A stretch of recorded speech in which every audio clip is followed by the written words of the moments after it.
more just scary and disturbing news on the climate change front. It was in Antarctica in February, got up to 69 degrees. Antarctica, February.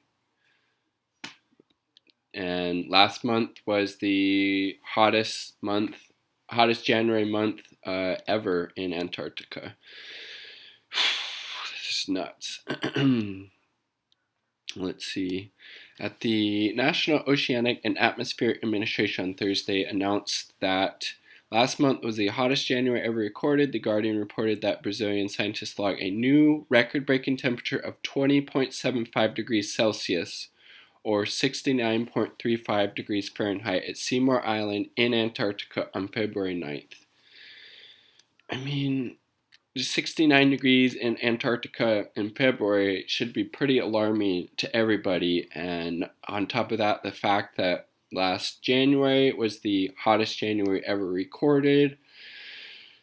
Climate change is here. It's just going to keep, destroying our environment, destroying people's communities, and it's oftentimes the most obviously vulnerable communities that will be the most impacted by climate change, especially people in the developing world are going to feel the brunt of it.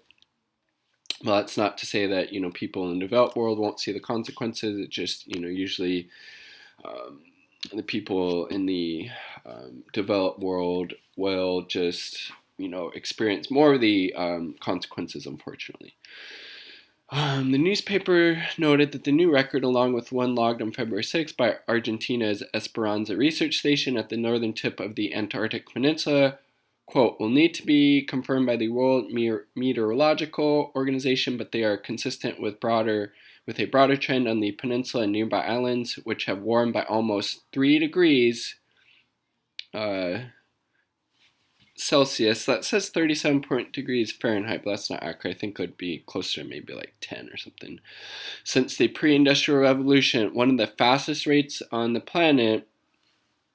And so this is bad for obviously a number of reasons, because these places that are covered in ice and snow that are covering the oceans or the seas or whatnot, when that goes away, obviously it's going to lead to higher sea levels, which is, bad for communities that are, living on the coast or close to these bodies of water that are rising, but also that, that mass of, snow or ice isn't there anymore to absorb the sun's heat. So the ocean will continue to, be warmed up by the melting of this ice as well.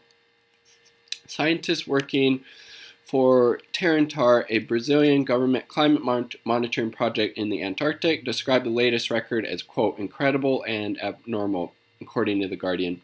As scientist Carlos Schaefer put it, we are seeing the warming trend in many of the sites we're monitoring, but have never seen anything like this before. This is, these are scientists on the ground who have been monitoring and looking at this stuff for a long time, and it's even, abnormal and scary to them, I should say, how fast, climate change and these rising temperatures are happening in Antarctica. And, it should be a huge wake-up call for all of us, because it's, just super, super important that, we take this as seriously as possible, because if we don't, we're not going to be on the planet much longer as a human species. Maybe not even for another couple of generations, unless we really start, making these fundamental structural changes that, just radically alter how we treat and interact with the natural world. Otherwise, it's going to kick us off it if we don't start to learn our lesson. Planet Earth, Mother Earth, is going to be fine. A lot of other species will survive, but human species, if we don't start making these necessary changes quickly, we're not going to be much longer for this planet, I fear. Swedish teenager Greta Thunberg, who founded the Global Fridays for Future movement and other advocates for ambitious climate action, shared The Guardian's report about the new Antarctic record on Twitter Thursday. Yeah, 20 degrees Celsius on Seymour Island off Antarctica in February. Almost 70 degrees Fahrenheit. That is nuts. We don't have time on Twitter. We're in a global climate emergency, but our world leaders don't care. It does seem that way to a large extent. The people in these positions of power in government, to a large extent, have ignored this issue because either they simply don't care about it or because they benefit from, let's say, these fossil fuel or agricultural corporations that donate huge sums of money to keep them in power. But I mean, there are some who are championing things like the Green New Deal in the U.S., like Bernie Sanders or Senator Ed Markey here from Massachusetts. The climate crisis is happening now. We need a Green New Deal. And it says AOC introduced the Green New Deal resolution in 2019. But I mean, even the Democratic leadership isn't supportive of that. Like Nancy Pelosi, that's why we need to vote out these neoliberal centrists in the Democratic Party, even if they are in leadership, like Nancy Pelosi, and elect people like Shahid Buttar, who's running against Pelosi, who actually, takes the climate emergency, the climate crisis seriously, along with, championing a whole other list of progressive values. But that's why it's like, no, not blue, no matter who. We need to be supporting the progressive challengers of these Democratic establishment candidates if they're not willing to fight for things like a Green New Deal, fighting for policies that will, at least increase the possibility that we can still survive as a human species, for generations to come. And the other ones that don't, like, they're not taking this very real threat seriously, and they need to be voted out of office for candidates who actually stand up and fight to make sure we have an habitable planet to live on. Kind of important. You can't eat money, This is from NOAA. In January 2020 surpassed 2016 as the warmest January on record for the globe, according to NOAA. Jesus Christ, man. It's like... And, it's obviously important that we all, make individual choices that will hopefully lessen our impact that we have on the environment and on the natural world. But it's also really important that we make these bigger structural changes, that we change these bigger systems, because it's something like 100 companies are responsible for, I think, it's like 70% of global emissions, global pollution, something like that. So if we don't really, make these larger structural changes, that stuff's going to keep happening. And no matter, how many times an individual, brings a reusable bag to the store or rides their bike instead of driving the car, it's not going to make up for those 100 companies that are accountable for 70% of global emissions. And, individual parts important, but we also really need to focus on these bigger structural changes that need to take place, like not, giving billions of dollars in subsidies to the fossil fuel corporations that are, destroying our environment, who know about the negative impacts of climate change back in the 70s and, hid that from the public, how, all these oil spills, deregulation, all this stuff. So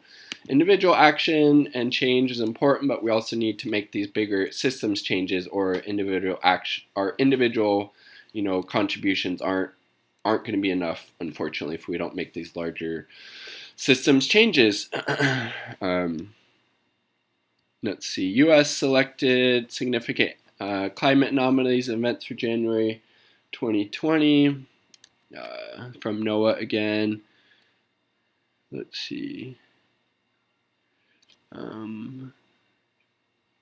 More than 7 feet of snow fell across portions of the Cascades during the first 2 weeks of January. Much of the northwest tier received above average seasonal snowfall. Hilo had its warmest January on record. Honolulu ranked third warmest. Hilo is on the Big Island, Hawaii. Below average Great Lake ice cover in January, approximately 35% of average. That's a pretty big difference. Boston set an all-time January record high temperature on January till 74 degrees Fahrenheit. Many East Coast temperatures records fell on January 11th. Drought eliminated during January across Puerto Rico. Yeah, so it's like, all of these different events, and they all, climate change just has these kind of different feedback cycles that affect like so many things. So once it gets going, it's just kind of all encompassing. That's why it's so critical that, at this juncture, if not obviously a lot sooner would have been better, but we need to do all we can to, make these bigger structural changes happen so we're not continuing to destroy our natural world that we need to thrive and to sustain human existence now and into the future. So very troubling news, but that's why it's really important to also support candidates, people in office who will fight and advocate and really takes this climate emergency seriously. And out of the U.S. presidential candidates, Bernie Sanders is definitely the best on the environment. So those are my thoughts. Share yours in the comment sections down below. Peace.